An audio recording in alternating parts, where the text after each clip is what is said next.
Now at the 1984 Olympic super heavyweight gold medalist Tyrell Biggs as he gets ready to make his way to the ring.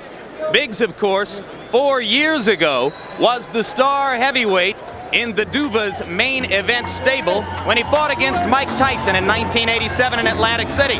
At that time, the Duvas still had Evander Holyfield fighting in the cruiserweight division. And shortly after his knockout loss to Tyson, the Duvas split from Tyrell Biggs. They believed that he no longer had it to be a contender in the heavyweight division. So one of Biggs' motives here tonight is an entirely personal one, to show his former employers that he is still the kind of fighter that they once believed he was. One of the unusual things about Biggs, Gil, is that he openly talks about the fact that he's gone from a headliner to an opponent. Well, yes, it certainly was unusual. He put himself in perspective. He said, I used to be the superstar. I was the guy that was building up. Now they're trying to use me to build up other guys. He said, but I think I can still fight. There's Tyrell Biggs' record, as you can see. Since he was defeated by Mike Tyson, he's won 5 and lost 4.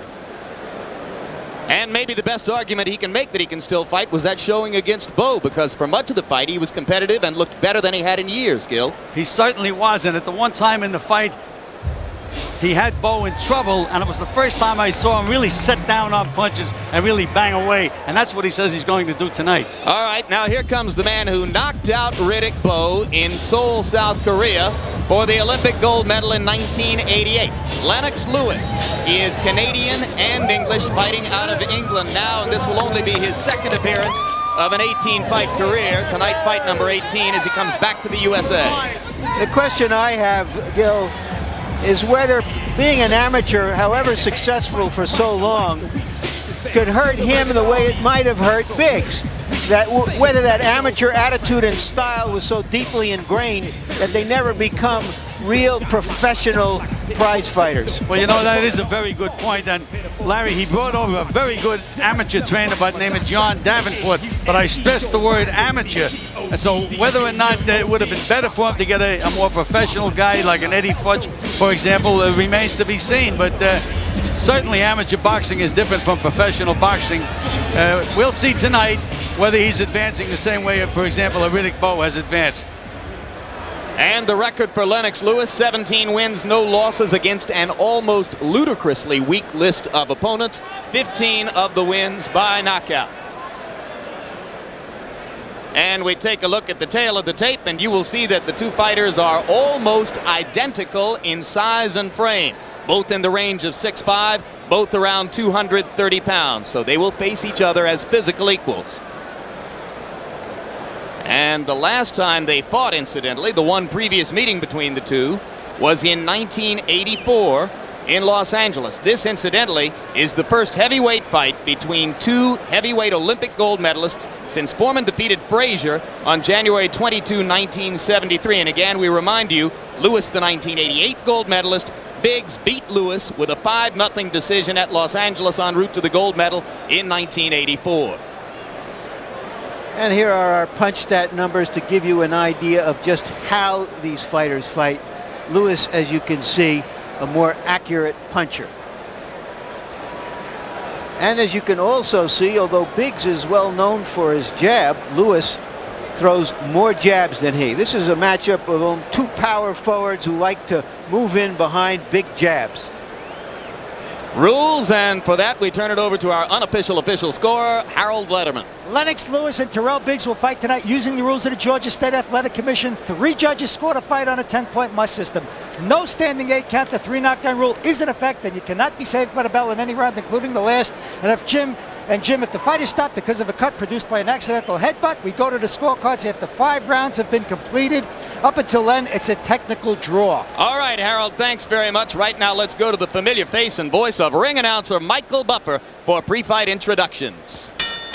Ladies and gentlemen, good evening and welcome to the Omni Arena here in one of America's greatest sports cities, Atlanta, Georgia, where tonight, Main Events Monitor Productions in association with The undisputed, undefeated king of beer, Budweiser, presents professional boxing for your entertainment. All the bouts tonight, ladies and gentlemen, are sanctioned by the Georgia State Athletic Boxing Commission. The 3 judges assigned to this first bout will be Erwin Deutsch, Bobby Ezor, and Frank Skilbred. And the third man in the ring for this contest is Frank Santor.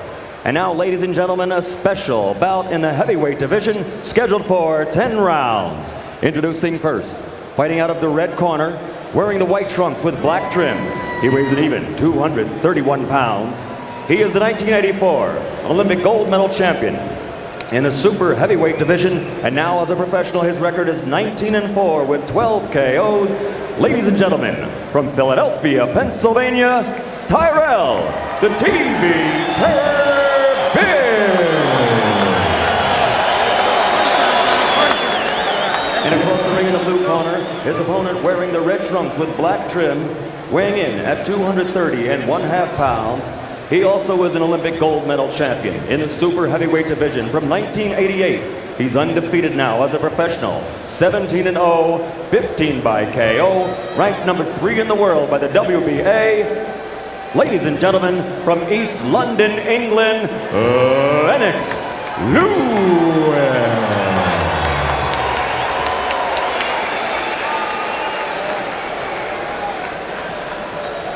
Gentlemen, we know the instructions in the dressing room. Remember to obey my commands at all times. Any questions? Protect yourselves at all times, guys. Those trunks are a little high, aren't they? The main question as we go into this fight is whether Tyrell Biggs can muster the same kind of enthusiasm and energy as he had against Riddick Bowe. If he does, he can make a very good fight out of it, perhaps even win it. Among heavyweight contenders, Lennox Lewis is ranked 3rd by the WBA, 5th by the IBF, and 6th by the WBC. Tyrell Biggs, after his loss to Bowe, is no longer ranked in the top 10 by any organization.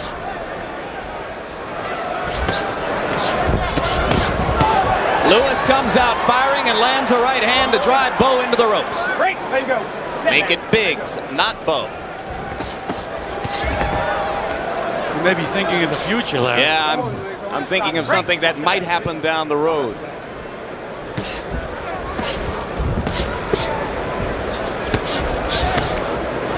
Watch your head. Biggs looks a little soft around the middle to me. Doesn't look as sharply trained as was the case against Bowe a couple of months ago. Biggs told us he only had 2.5 or 3 weeks in which to get ready for this fight. And maybe Lewis senses that and has made a determined effort to come out of the blocks extremely fast. And now Biggs tries to get the jab going. And you know, it's unusual for Stop, don't put that. the book on Lennox Lewis is that he's a very careful fighter, works behind the jab, and for him to move out of the blocks like that, Jim, is quite a surprise. He looks like he wants to get it over with in the first round. Clearly wants to make an impression on American viewers and the American boxing writers seated at ringside.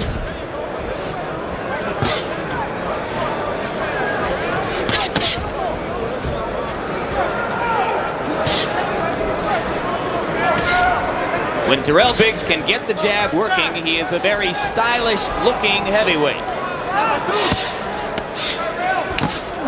Wild right hand, just missed by Lewis.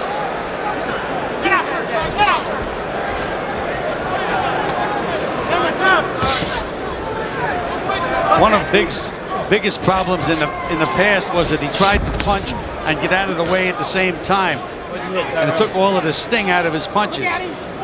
He said tonight that he's going to sit down on his punches, and he finally realized that he has to hit you and hurt you when he fights you. It's not any amateur.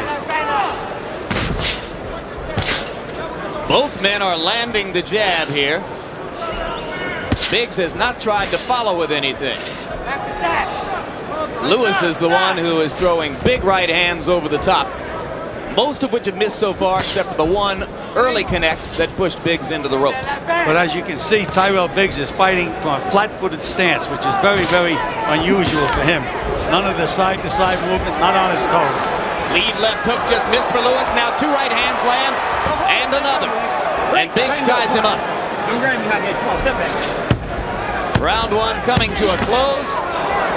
Lewis lands 2 more right hands. Biggs in a little trouble, but the bell is going to sound.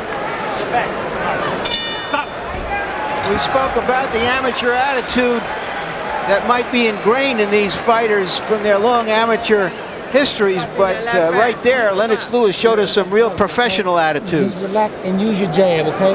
He certainly did, Larry. He came right out bombing. Tyrell, just stay relaxed, okay? Stay relaxed. Stay relaxed, Tyrell. Stay relaxed. Tyrell. There you see Lewis squaring off and trying to put some real hurt on Biggs. Same sequence, different angle. It's unusual for a British heavyweight of any kind to fight this way. Gil, we're usually used to seeing them wanting to lay back, amateur or professional. Well, you know, I did mention the fact that John Davenport, an American trainer, is his trainer, moved over from New Jersey. But again, John has worked mostly with amateur fighters. But you can see that Lennox Lewis looks like he certainly has advanced quite a bit since Well, he his was amateur exceptionally days. aggressive in his last fight against former cruiserweight Glenn McCrory, and he has come out firing again tonight.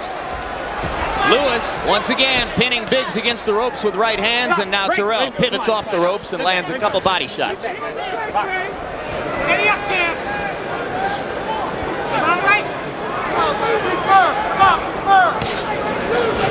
There's that trying to punch and get out of the way at the same time. You saw Biggs flick that left hand out. Didn't quite reach Lewis with the punch. There it is again. Short with the jab. Well, Larry talked about the amateur experience. Biggs was a great amateur where the payoff is for putting your glove on the target. In professional boxing, you should put your glove through the target, and it took him a long time to learn to even try that. Well, Jim, I think you should put your glove through the target whether you're an amateur or a pro, because if you hit a guy with a stiff punch, you knock him off balance and you can hit him with 2 or 3 more. There's a trickle of blood now from Tyrell Biggs' mouth, spilling over the lower lip. Left hand was solid.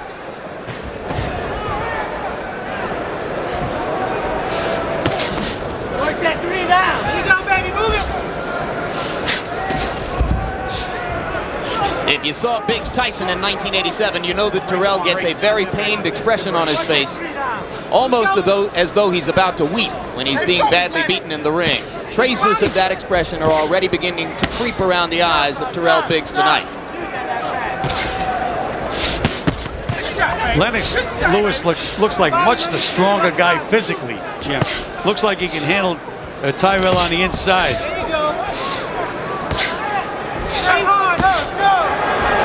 There was a solid jab from Biggs, and now he tries to follow up to the body and lands twice. And Lewis continues to step forward.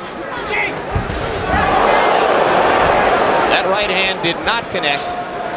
Break. There you go. Well, the crowd loved the effort.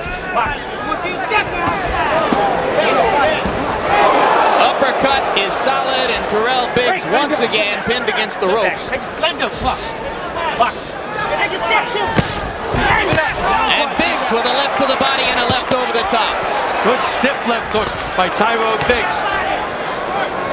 And Jim, this is the first time I've ever seen him fight this way, completely flat-footed and really trying to bang away.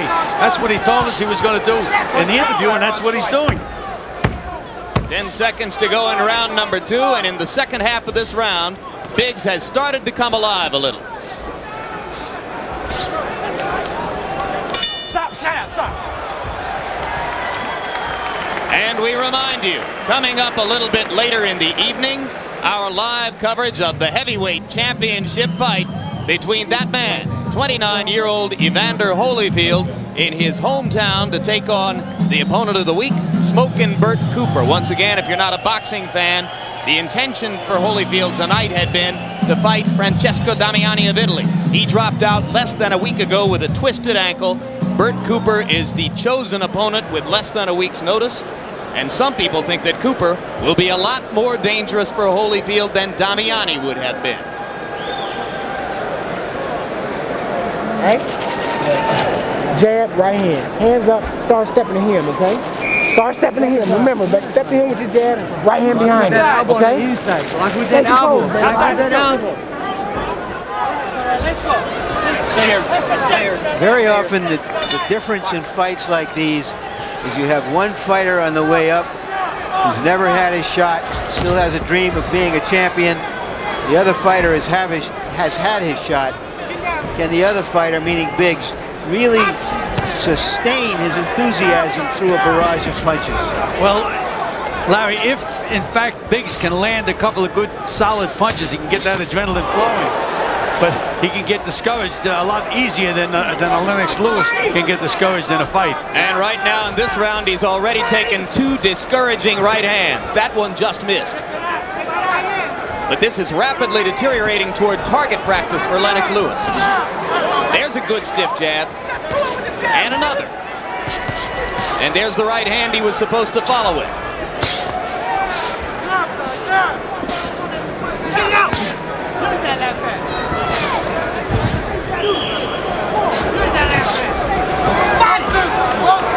I like the way Lennox Lewis goes back down to the body with that left hook after he throws a combination to the head.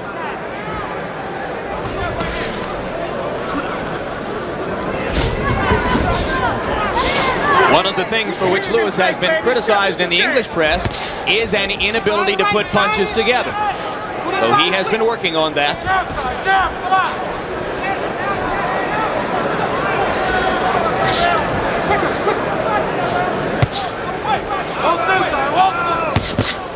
One thing I noticed with Lennox Lewis, there's that left hook underneath again.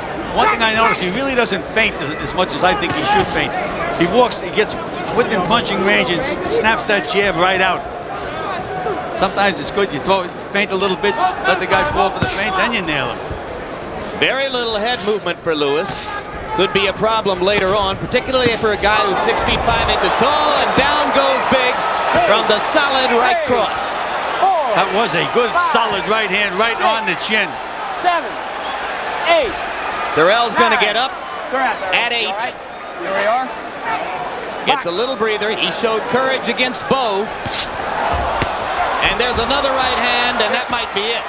2, 3. I think that Tyrell is starting to think that to himself, Jim, that might be it. Well, he's going to make one more try. You okay? You want to go? No 3 knockdown rule in effect here. No 3 knockdown rule. So Tyrell can go down again without automatically being out of the fight. Both knockdowns were on the right cross. Lewis throws another one. Biggs goes down again, and the referee's seen enough. That's an impressive victory for Lennox Lewis. A good scalp to have. Just stay there. And I'll go in the ring and find out where he's going from here. Okay, let's do that, Larry. See if he's going to pick his next opponent by committee or who's going to pick the opponent. Well, you're right. He told us before that he was very enthusiastic about going ahead with top-flight opponents, but that his business managers had to temper him. My interpretation of that was he wants to fight bums, and they don't want him to fight anybody that good. Well, but now he has the most credible name yet on his dossier of vanquished opponents. And for Biggs, whether he will listen or not, surely several people will advise him that this should have been the last time around. Well, you know, he was very, very impressive in this performance, Jim. Come right out, look to get the guy out right away, search and destroy. That's what he was doing, and he did it. You know, one of his hobbies is playing chess, Lennox Lewis. And I thought how appropriate for a guy who has a reputation as a boxer. But he didn't play chess out here. He was playing search and destroy Nintendo. That's correct. All right, let's take a look at the 2 3 knockdowns make it in round number 2.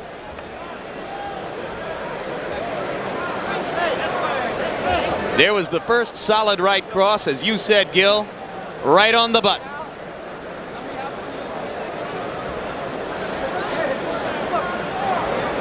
Tyrell making the mistake of coming up with no glove in front of his face.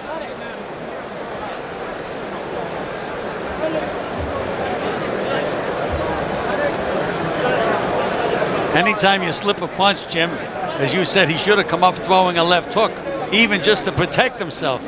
But instead, as you can see here, doesn't do a thing. Just stays there and bang right on the chin. Lewis looked like so much strong. He looked so much stronger. Here's the second of the 3 knockdowns. There's the wild left that Biggs threw in attempted retaliation. And clearly he was still groggy from the right cross that produced the first knockdown. Yeah, the second knockdown certainly was not a solid punch. You can see it just about caught him almost in the back of the neck. But you can see. And now we'll take a look at knockdown number 3. They were against the ropes as Lewis tried to finish things off. The uppercut was vicious, and Biggs had had enough. He certainly did. And if you take a look, he looks really like he's been battered badly in the 3 rounds.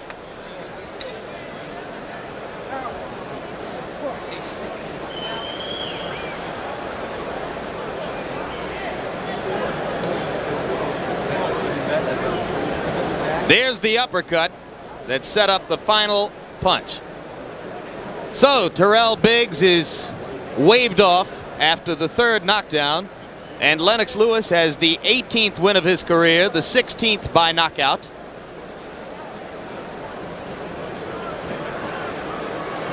And we go to ring announcer Michael Buffer for the official particulars. Ladies and gentlemen, referee Frank Santor stops this bout in the 3rd round, enforcing the 3 knockdown rule. The official time, 2 minutes, 47 seconds of the 3rd round.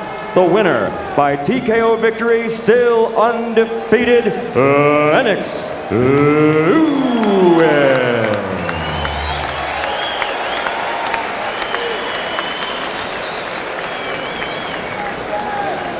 Harold Letterman, a quick clarification. Weren't we under the impression that the 3 knockdown rule was not in effect here in Georgia? Jim, they went back and forth a couple of times. I spoke to the supervisor of officials who told me that both sides have to agree, otherwise the 3 knockdown rule is in effect. You know, they kept going back and forth and back and forth. Finally, I got the impression that the 3 knockdown rule was in effect, and I guess the referee thought that way and stopped the fight. All right. Let's go to Larry Merchant with the winner. Thank you, Jim. Congratulations, Lennox. Were you determined here tonight to put on an impressive show, and in particular to dispose of Biggs faster than Riddick Bowe did? Yes, definitely, because I know that me and Riddick Bowe are going to be compared, and I definitely wanted to knock out Tyrell Biggs as fast and as soon as possible. This is what takes 7 weeks in camp, and you know, I took it out on Tyrell Biggs. You have been talking about making an adjustment to being a professional fighter. Would you say this was your most professional fight in the sense that you, in fact, were a destroyer out there tonight and not a boxer? Well, definitely. You know, I had to learn to really take my time out there and look professional, go professional, and do my work professionally in a professional order. So you no longer feel that you have to sit back, box, take an advantage when something opens, but that you want to make your openings? I definitely want to make my openings. Lennox Lewis is on a mission, and Tyrell Biggs was a stepping stone for me. So I feel great, confident, and ready. Describe the mission for us. The mission is to be the world heavyweight champion, and all I need is a couple more fights, and then I'll be in there against the champion. Can you give us any idea of what your program, your schedule would be, how you see 1992 unfolding for you, who you want to fight? Well, I just want to fight anybody that they put me in against, because I have a lot of confidence in my own ability. My next fight is in February 1st. So, you know, that would be another progressive step that I'm going to be making. Thank you, and we will be watching your progress, Lennox Lewis. Thank you. Jim? All right, Larry, so Lennox Lewis takes another step toward big-time heavyweight